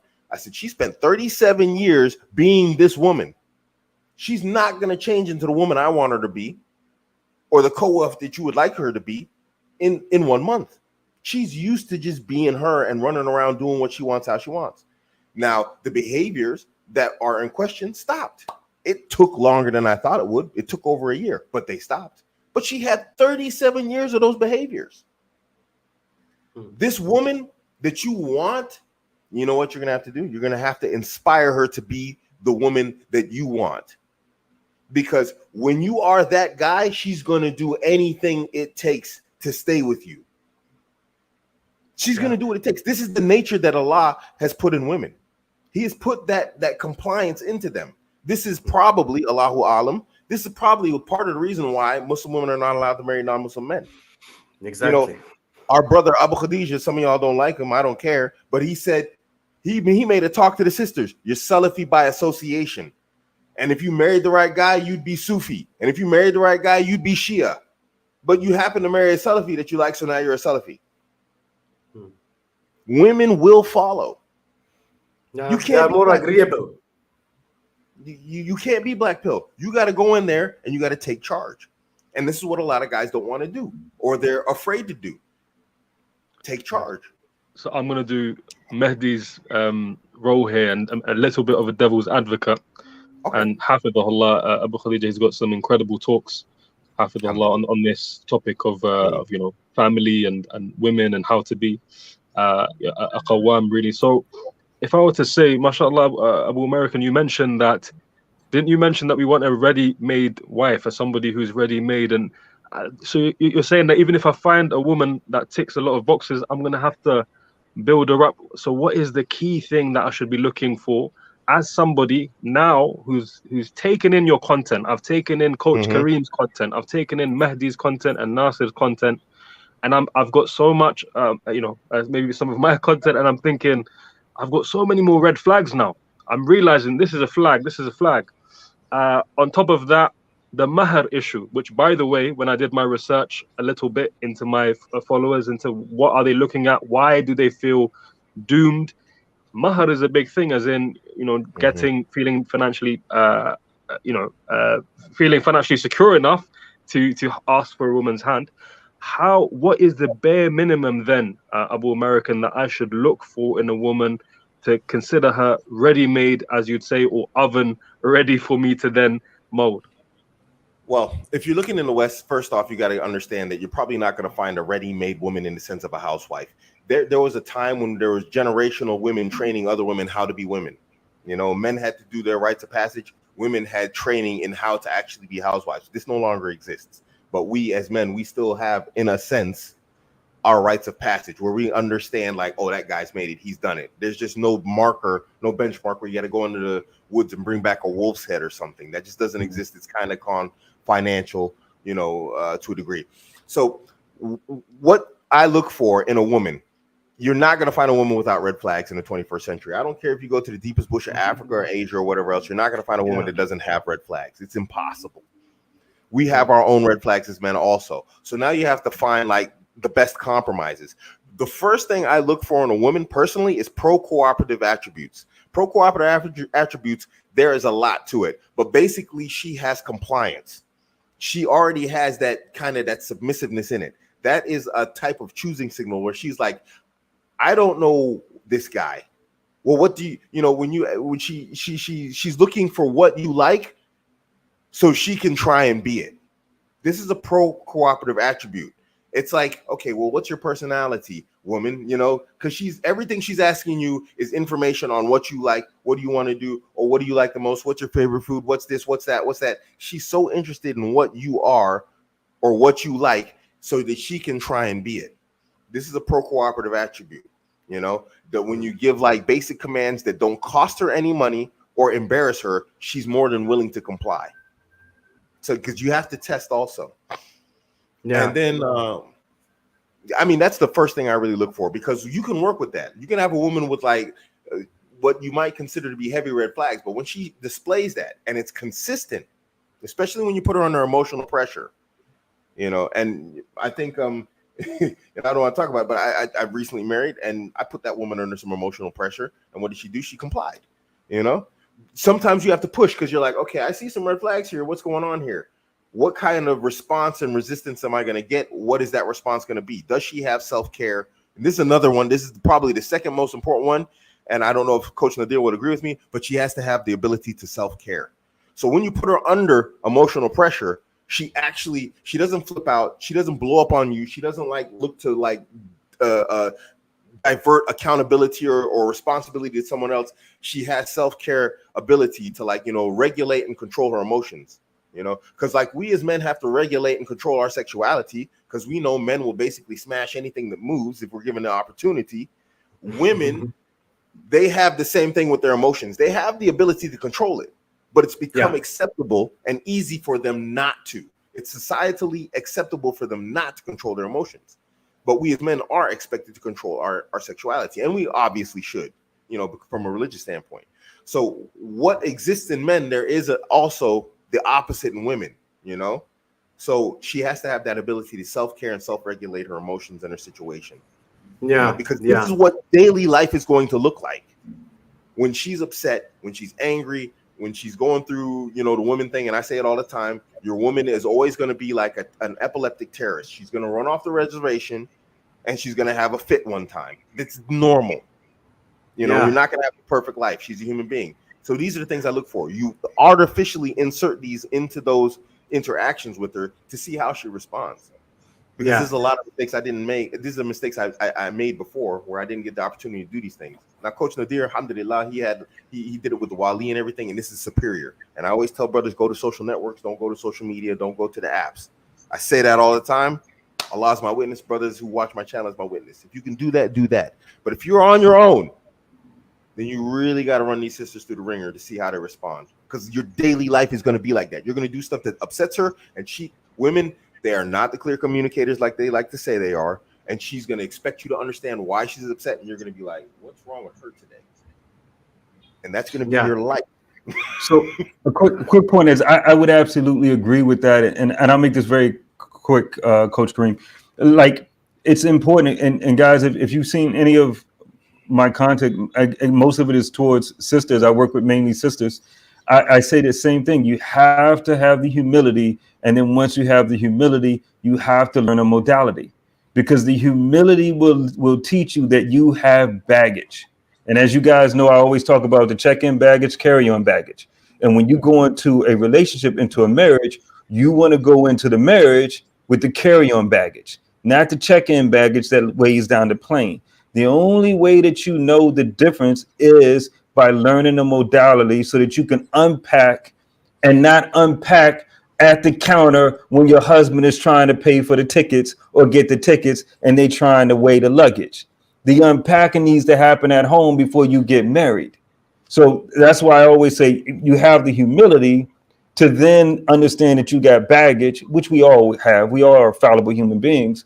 So you understand that you have baggage. You learn a modality so that you can regulate your emotions and your thinking to unpack the baggage, so that then when you do find the right person, a brother or a sister, your baggage is carryable. It's carry-on luggage. It's not that check-in stuff. Because for brothers, the biggest turnoff is when a sister feel like she got to carry your luggage for you. Right? When she got to carry your baggage for you, that's check-in baggage. You should have dealt with all of that before you got the sister. But again, we come back to demand that I have to have the person who I want, when I want it, and how I want it. And that how and when has to be right now. It's a demand. You got to go to demands, brothers. Yeah. Adding to Abu American, what he was saying, I don't know why everybody, like especially the woke liberals, idiots, like they lose their mind when we say in the manosphere, like, get yourself a coachable woman. What? Women are not dogs. Blah blah blah bullshit blah. We are not saying she's. Look, CEOs get coaching, presidents get coaching, prime ministers get coaching. You don't have to be a dog to get coaching. So wife training and femininity training was the thing back in the past, like the 50s and the 60s and all that stuff. That was a thing. It used to be with the etiquette courses, with the like how to walk, how to do everything, even the survey to how to serve the food and the other stuff. Today I learned home economics was a subject here in the UK, maybe about a few decades ago. Home economics. States as well. We had it when I was in middle school. Yeah, great. So get yourself a coachable woman. Like that's a great, and from a personal trait point of view, like high agreeableness is a feminine trait. Low agreeableness is masculine. Like if you're talking with a woman and she's replying each one word with 10, we want to do that. Why don't you do it yourself? I need you to do that. You can do it. You can't live with this type of woman. Like, marry your cousin, like it's better. Marry your male cousin, you will get along better with him. But I'm joking. We do not support the rainbow bullshit. But like, it's metaphor. Like, to marry a man, a masculine man, better than to get a masculine female. Like, you can't live with it. One of the guys once asked me, like, he wanted to embarrass me. He told me, like, can you marry a feminist woman? The context is, can you deal with her? And I said, yes, of course. Like, I reprogram people for a living. I can deal with her. But is the juice worth the squeeze? Like, she will take a lot of my time, energy, and effort to let's say to take out the bad behavior of her mindset. Like, is it worth it? If you want to buy a car, for example, like I find a car, like I'm looking for a V8. Here's a V8. I'm looking for a high performance car. It is a high performance car, but I need the windshield to be shaded. It does not have shade. That's okay. I can do that. But I have the minimum requirement that I can work on. But like if there is a major red flag, no, thank you. I will get myself a better option. So there is some let's say bad traits or like red flag, some red flags that every man can deal with, or like an experienced man can deal with.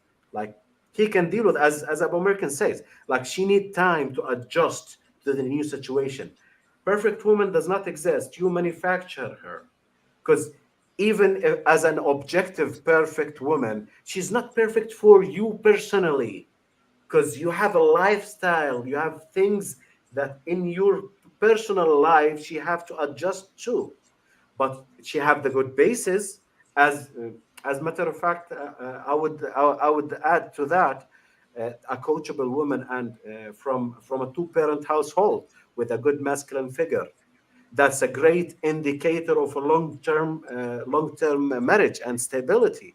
Because if she does not respect the masculine authority in her house, or she does not have masculine authority in her house, it will be very hard for her to adjust for your authority as a husband.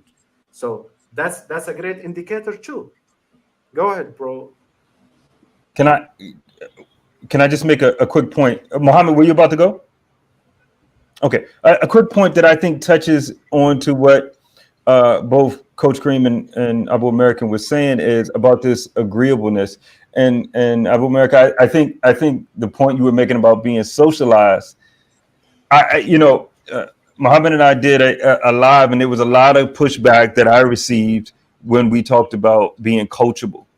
And I would suggest that in the West, sisters are socialized to be agreeable at work, but to not be agreeable with their husbands. Yes, sir. So, as I've said before in other talks, it's not that I'm rigid when it comes to how dialogue happens in my house or how I encourage brothers that look, there's no arguments in the home. There's disagreements, but there's none of this disrespectful talk. That's just not accepted because you won't do that at work.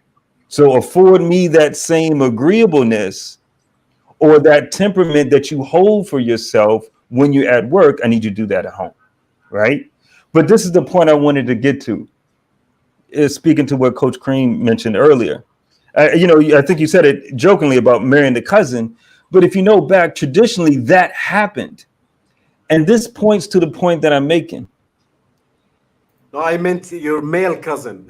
No. Okay, no. Okay, just clarify. No. So I thought you meant your cousin, like a girl cousin. So this is the point. When you're a brother and you're talking about marrying your cousin, that cousin, one of the things that would stop her from being aggressive towards her husband in word, in diction, in tone, would be the thought that this is my cousin. What's going to be said about my family and my mother to the rest of the family?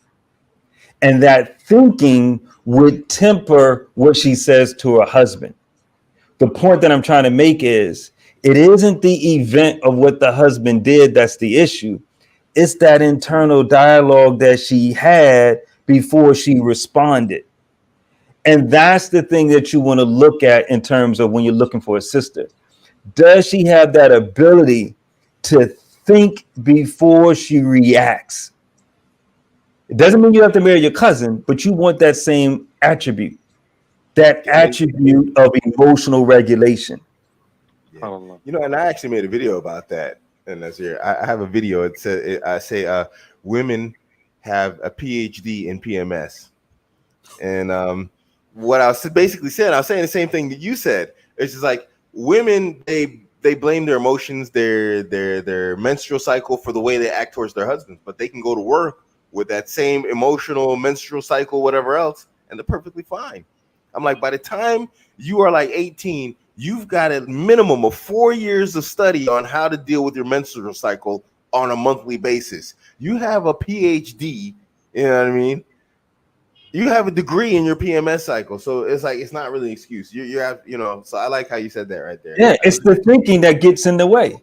And yes, your husband is going to be empathetic to the fact that you're on your cycle, but the reality is you don't demand of your employer to be empathetic. So you make the adjustment and respond accordingly. Again, that same deliberation is all that I think men are asking, and or men, if you're not asking, you should ask that of the women in your life, that they regulate their emotions. They're going to be fallible. They're going to make mistakes, but you have to require, and yes, require, that they're working towards regulating their emotions. And I think one point I wanted to mention that came to my mind was a particular brother, mashallah, who's learnt the theory, right? So in terms of this idea that you are the leader, you are the man. Essentially, the king doesn't have to say he's the king, right? He lives it. It goes back to the point that brother American mentioned, Mehdi mentioned, is that you have to really live this, right? I've seen examples of brothers who learn the theory, read the books, and try to tweak their bio in order to say that I'm a masculine man, I'm this and that, I'm a decision maker, I'm a go-getter. But really, as soon, and brother Abu American mentioned this a few times, I think, that when a sister is able to smell that you're not about it, she's able to realize when speaking to you that, bro, this guy, he says he's the king, but he's not. So it goes back to the black pill argument that we spoke about, is that you really have to go there. And one point I wanted to mention that came to my mind earlier, a very interesting observation. I studied in an Israeli MBA, right? So evening MBA for a while, and I was a bit skeptical of this kind of evening classes. And wallahi, their tarbiyah of their children is unparalleled, right? The Israeli, the Jewish way of raising your children. Self-image psychology, for example, is the fact that you are the best, you are the chosen, you are the chosen children. And one anecdote I wanted to share was this individual, this Israeli entrepreneur. He said that from a young age, what he would do and what he would get his neighbors to do, go from one side of the beach to the other, asking for something ridiculous for the people that were sunbathing, like give me £100 or give me this, just in order to taste failure, just in order to taste rejection, because that is the antidote to success. Success is not just one brick that you put in, success, and then another success and another success. Each success is a wall full of failures with one brick that is success. Like the majority of the bricks are failure, then success. The failures is what you're building your success upon. So we have this very monolith, very weird type of understanding. And it's essentially, as Brother Nasser mentions through his modality, it's the path of least resistance for us to, and black pill is the most comforting ideology for brothers who are not willing to put in the work, for brothers who are complacent, for the brothers who think, you know what, this is the card, these are the cards that were dealt to me, and I'm gonna be a celibate, or I'm gonna forgive my French, but I'm gonna spunk my life away, right at home. That in English we say essentially, you subhanallah, letting go of your desires in the haram ways. Why? Because this is the path of least resistance. This is the easy route. This is what shaitan wants you to do, right? And as I mentioned, nobody loses hope apart from the disbelievers, man. Yeah, Habib, I'm always learning UK slang. So is spunk, is that the word? Okay, forgive me. That's quite a rude word, subhanAllah, but essentially it's ejaculate, essentially. Spunk means ejaculate. Regarding the success. I swear, I literally, in my sessions with my clients, I take notes for little words that I learned from my UK clients. The last one I learned was fortnight. which means 2 weeks. Oh, she mentioned fortnight. What is a fortnight? I'm thinking a video game. No, it means 2 weeks. So yeah, alhamdulillah. Apologies. Regarding what you mentioned about success, as Dan Pena, the legend billionaire, says, success is like getting pregnant. Everybody's cheering you, but nobody know how many times you have to get fucked to get it. So it is hard. It is hard. And if you want to get success, you have to learn how successful people got success. So nothing is easy in this life. Nothing gonna be easier by time passing. Like the next year not gonna be easier than this one, as this year is not easier than the past one. So things will be more harsh and more harsh. Things will be more difficult and more difficult. So you have to get yourself leveled up to play the game on a better level. And like we're wrapping here, guys. Like for last thought in the same subject before we wrap up Abu American. Like if you Can I add one quick point that I would maybe this is something we can come back. Muhammad and I were talking about this earlier. This is something that Coach Kareem you mentioned, but it connects to something we were talking about in terms of when a brother is 19 or 20, he doesn't have that high value in the market. And one of the things that sisters do is trip themselves up on their age time restriction, like the category of age, their age standard. And I think one of the things to remember is for brothers who are older that put in the work, brother, you have a large pool of sisters that would be looking for you. And for sisters, I think the place where they, again, trip themselves up is they've become socialized to only having a 5-year window. And that 5-year window doesn't expose you to those brothers that have put in that work, that don't have that hopeless defeatist mentality, and they've actually leveled themselves up. They've done the work. So it's very important for both brothers and the sisters. Sisters, get out of this age-restricted time socialization that you have. Those brothers that don't have this black pill defeatist mentality have put in the work, and that's what you need, right? And brothers that right now that you're younger, understand that it's not to be hopeless or to be defeated mentally. Understand that you just need to make adjustments and increase the value. I think that's, I think on maybe another discussion we need to have is this age restriction type thing, because I think it's setting sisters up. It's setting sisters up to not get who they could get at their best market value, to only wake up at 29, 30, 31 when all the brothers, I can't tell you how many brothers I know that after the wall. After the wall. We call it the wall. I got brothers who are 28 to 35 that are put into work, that can take care of a wife or two. And when I tell them about a sister who's 30, 29, 30 and up, they're like, no, I'm good. So, and that's not just one or two brothers. I got a lot of brothers that are saying that. And so sisters just need to wake up early. Wake up early that, you need to, don't do what society tells you that he has to be your age or 2 or 3 years older. No, sis, you got to expand that. Think beyond self. Think about your quality of life and the quality of your children's life. On average, it's 5 to 7 year older male partner, internationally. Women choose 5 to 7 year older male partner, like to marry. Yeah. Go ahead. And let me tell you something, guys, just from experience, just real quick on that last point. Sorry, I know we could keep on dragging this out, but let me tell you something. As a guy who's 50 years old and all my wives are younger than me, it doesn't make a difference. If you take care of yourself, they can't keep up with you. They can't outrun you. They can't outlift you. They can't do nothing that you can't do if you take care of yourself. I don't have a single wife that can run faster than me, jump higher than me, do anything. Your age doesn't matter when it comes to physicality. All my wives, I think all of them have degrees. They all have degrees, don't they? I outthink them all. I never finished my degree. There ain't one that makes more money than me. There's not one that can outthink me. I can literally beat them around the head and the neck intellectually, dude. So yeah, just don't worry about your age on that, guys. Just take care of yourself. Go ahead, Muhammad. You have a lot to say, huh?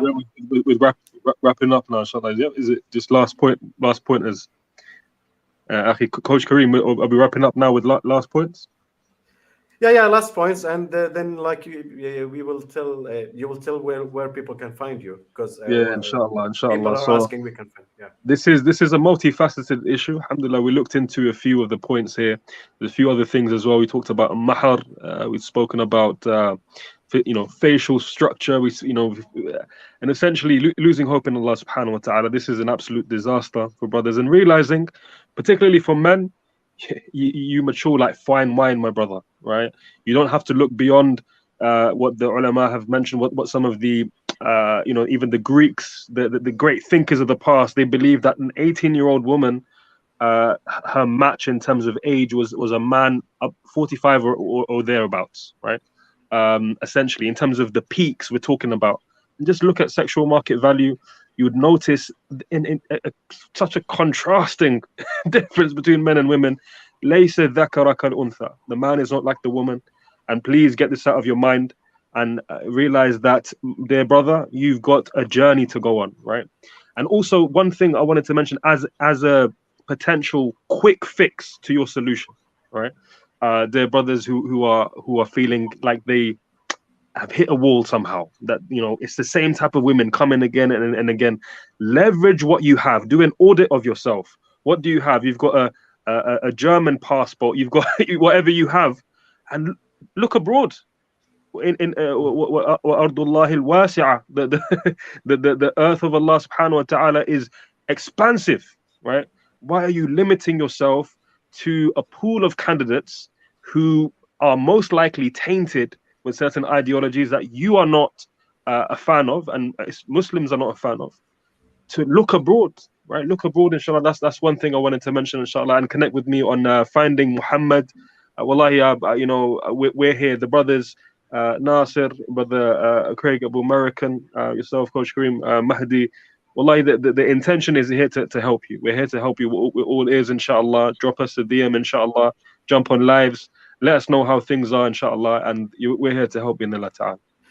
I got a point that I forgot, and it is very important. It will never take like more than few extra minutes, which is Abu American. I don't know if you as you said, Daniel says. Feminism is the gateway to disbelief, right? And I'm saying black pillism is the gateway to atheism. And I will tell you why. Because most of them end up believing that, questioning the justice of God. Why? Because you are doomed. You don't have the genetic advantage. You don't have the biological advantage, the symmetrical features, and you can't do anything about it. You can't make yourself taller. So God set you to failure, and you can't do anything about it. So most of the Arab black pillars, like they are very few, but most of them, what I noticed, most of them are atheists, and the majority of them in the West are atheists, and they have high suicide rates. You know why? Because they are nihilists. Like, you are fucked and you don't have anything to do about it, no matter what. Is that constructive? No, that's very destructive mindset. And you can, like, it will build up like a bracket after bracket to reach in the end to question the God justice. Like, you will start to talk to God. Like, why did you create me with these genes? Like, what do I do with this? Like, I will fail. Like, you set me up to failure. So why are you doing this? So they will get this disbelief. It will lead them to be like a Darwinist, believe that superiority in genes, and if you don't have this superiority, like, you're fucked up. You can't do anything about it. Accept your failure. Keep crying in the corner, and like, just keep quiet until you shoot yourself. Like, there's a two of the content creator of the black pills. They shot themselves in the last 3 years, by the way, because they have that mindset. Like, you can't do anything about it. like biologically determined that you are a failure. Like, if you have anything to add to that, guys. Just one thing I wanted to say quickly. There's some brothers who I'm coaching a little bit to go out there to do, you know, a cold approach, how to go to networking events, how to speak to women. And, you know, a lot of them have these traits of, you know, being extremely introverted. And I pray that they don't come across this black pill ideology, because they will find comfort in it and they will go down that route, like you're saying. And it's a step-by-step route to going into na'udhu billah, questioning Allah subhanahu wa ta'ala's rahmah, his mercy, his adl, his being hakam, and all these type of things, and questioning the sifat and asma of Allah subhanahu wa ta'ala. It's a very good point, Akhi. And you know, barakallah feek. I think inshallah, if we can keep on pushing out this content, brothers will come to this and realize how empowering these concepts are. And one last point I wanted to mention is I see a similarity between these pills, right? The black pill being similar to negative mindset by, you know, Dr. What's his name? Dr. Gervais. He speaks about 3 mindsets. Negative mind being akin to cognitive choking, whereby you believe everything is against me, right? Paranoia, right? Then you've got the red pill, which is essentially growth mindset. But there's something beyond this, which is beautiful, which is only unlocked by I believe by Islam, and that is no mind, where you have tawakkul upon Allah subhanahu wa ta'ala, where you know inni ashku bathi wa huzni in Allah, I only complain to my sorrows to Allah subhanahu wa ta'ala. And that's a new level that is going beyond the red pill as well. So I believe there's a similarity between these 3 levels, inshallah. So you need the red pill to help you, but then go beyond that with Islam, inshallah. And that's one thing I want to say. If I could let me just thank the super chatters. There's Mursaleen here, Jazakallah khair, and she's asking Jazakallah khair again for the 5. You gonna read that? You gonna read that? Respectfully, Abu American could get it. You gonna read that? Oh, You gonna read that? Barakallah feek, guys. That's one of my wives. That's one of my wives. The thing is, I want to tell her, do another $4.99 so we can get Coach Green to read it. Yeah, mashallah. I just married her, mashallah. Barakallah feek.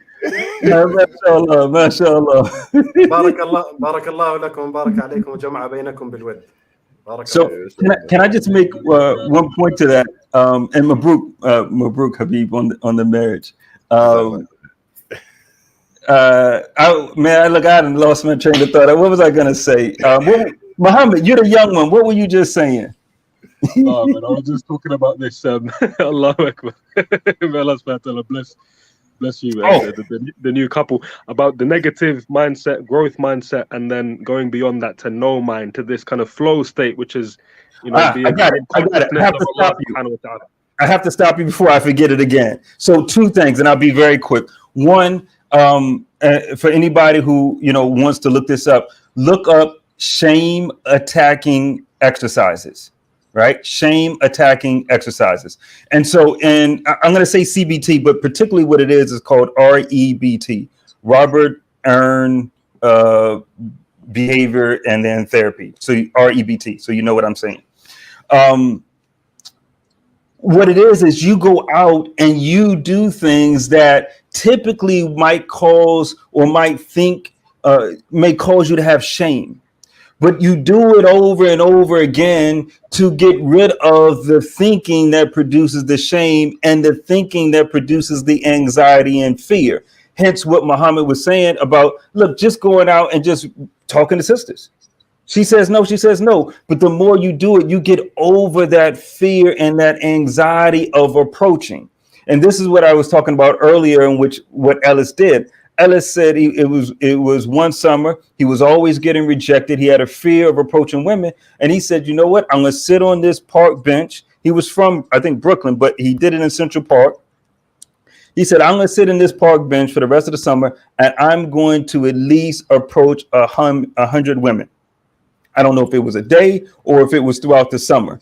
But the point is, he wanted to get over that fear of talking to women, and so that's what developed from him and his model in terms of shame attacking techniques. What you're doing is you're attacking the fear that happens that you create. You create the thinking when you come up to a sister that you believe is in a different category or you believe is a dime. It's the thinking that you create that then creates the fear and the anxiety, the sweaty palms, the heart palpitations, right? It's not the sister. So that's one point. The second point and more important point that I think kind of leads to what Coach Kareem was saying is, so within CBT, Ellis talked about, and I'll make this very quick. He had, it was an A plus B equals C model. A is the adversity, B is what you think, and C is how you feel and what you do. So what Ellis said is the A, the adversity in life, you don't have control over that. What you have control over is what you think once the adversity happens. You have control over what you think. It's going to influence what you do and how you feel. Again, this is very important. I'm going to just repeat it. The A plus B equals C. A is the adversity you don't have control over. B is what you think, the evaluations you make, you have total control over. It influences the C, what you feel and what you do. Why is this important? I would suggest to you, and what I suggest to my clients is, the A's are the adversities that Allah tells us he's going to give us in life. Allah tells us in the Quran that he is going to test us in terms of our wealth, our livelihood, our family, our children, our resources. And he gives us example of those in the Quran who were tested. The A's, so much so that some of the prophets even said, when is the test of, when is the ease, the comfort, the relief of Allah going to come? So my point is, the A's you don't have control over. Those are the adversity. Those are the tests that Allah says he's going to give you in life.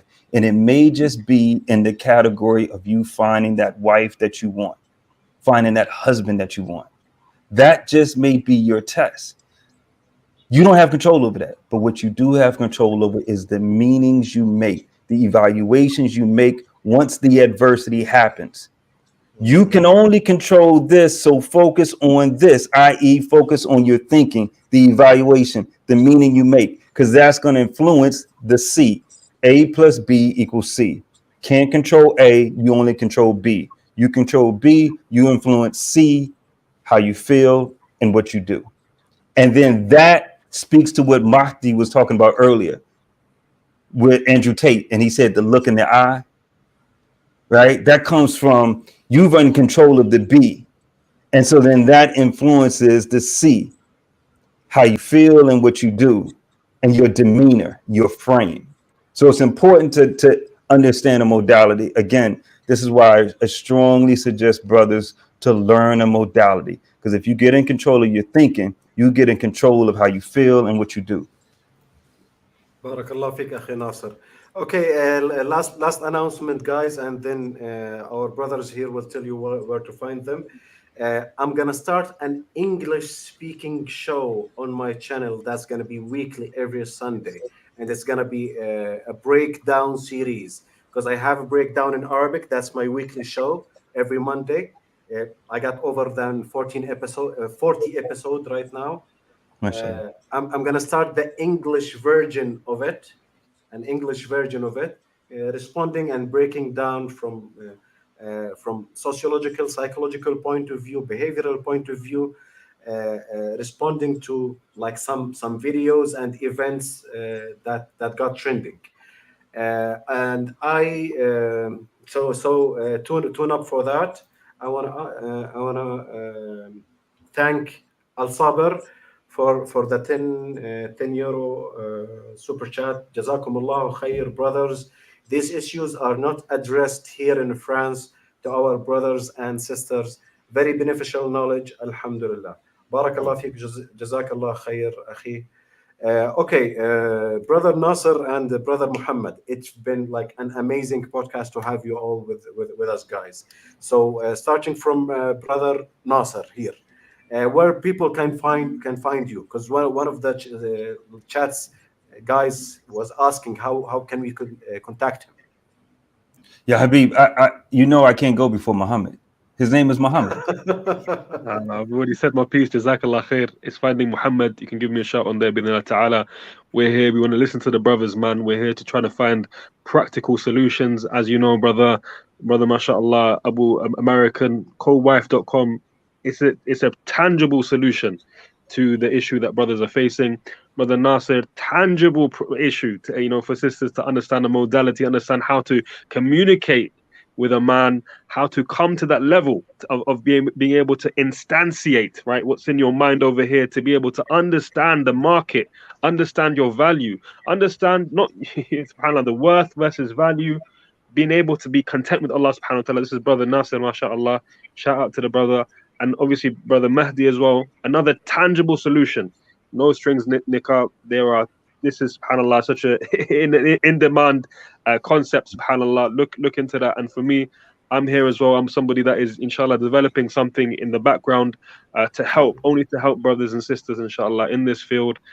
Find me at Finding Muhammad, and yeah, just subhanAllah, the one thing that keep coming back to is know your Lord. Wallahi, it's an emotional, subhanAllah, when I hear brothers are losing hope in Allah subhanahu wa ta'ala, as when Coach Kareem asked the question to us in a Telegram group.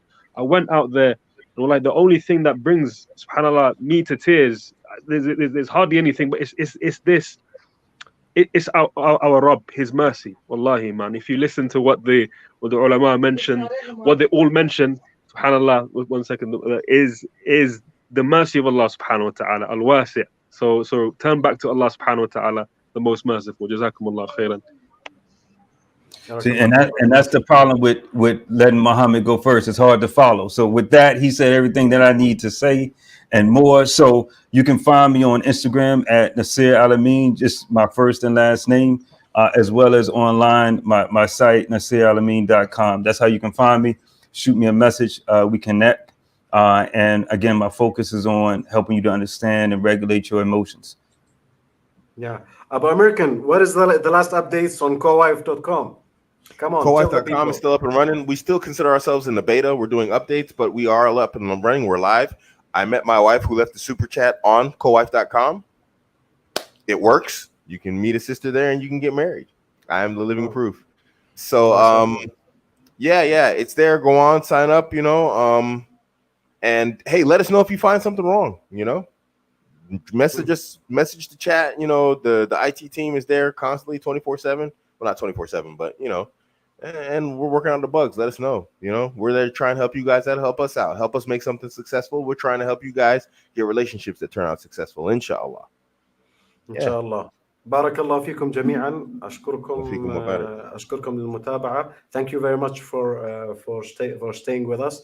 Thank you, brothers. Wassalamu alaikum wa rahmatullahi wa barakatuh. Wa alaikum assalam wa rahmatullahi.